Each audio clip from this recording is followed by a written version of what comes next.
തദ്ദേശ തിരഞ്ഞെടുപ്പിൽ ഒരു മുഴം മുന്നേയെറിഞ്ഞ കോൺഗ്രസ്. തിരുവനന്തപുരം കോർപ്പറേഷനിൽ KS ശബരിനാഥൻ UDFന്റെ മേയർ സ്ഥാനാർത്ഥി. കവടിയാർ വാർഡിൽ നിന്നാണ് KS ശബരിനാഥൻ ജനവിധി തേടുന്നത്. ആദ്യഘട്ട സ്ഥാനാർത്ഥി പ്രഖ്യാപനം നടത്തി കോൺഗ്രസ്.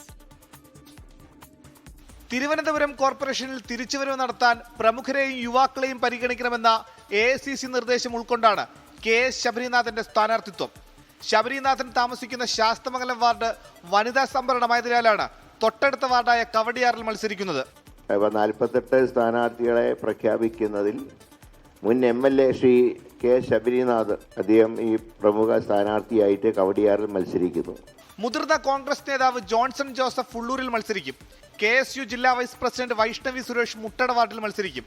രാഹുൽ മാങ്കുട്ടത്തിനെതിരെ സമൂഹ മാധ്യമങ്ങളിൽ വിമർശനമുന്നയിച്ച യൂത്ത് കോൺഗ്രസ് സംസ്ഥാന ജനറൽ സെക്രട്ടറി നീതു വിജയൻ വഴുതക്കാട് വാർഡിൽ മത്സരിക്കും.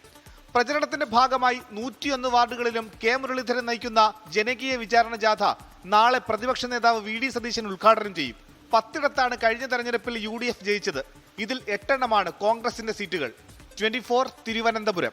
ലോകത്തെവിടെയായാലും ഏത് സമയത്തും 24 വാർത്തകളും ഓഗ്മെന്റഡ് റിയാലിറ്റി പാക്കേജുകളും എക്സ്പ്ലെയിനറുകളും വിശദമായി കാണാൻ ഞങ്ങളുടെ YouTube ചാനൽ നിങ്ങൾക്ക് സബ്സ്ക്രൈബ് ചെയ്യാം.